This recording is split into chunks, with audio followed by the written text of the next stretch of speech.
Happy birthday dear মোশ uncle, happy birthday to you.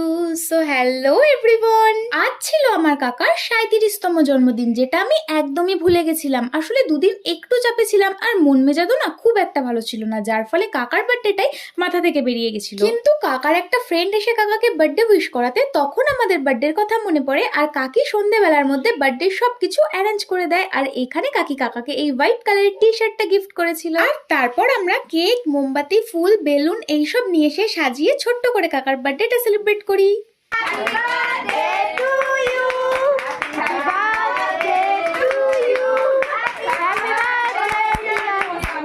আর আমি কিন্তু আমার কাকাকে মোশ আঙ্কেল, ডায়নোসর এইসবই বলে ডাকি, তাই জন্যই বারবার বলছিলাম হ্যাপি বার্থডে মোশ আঙ্কেল। তো বার্থডে সেলিব্রেট করা হয়ে গেলে আমরা চলে যাই খাওয়া দাওয়া করতে। আর আজকের রাতের খাবারে ছিল মাংস, পায়েস, মিষ্টি এইটুকুনি। তো চলো সবাইকে টাটা।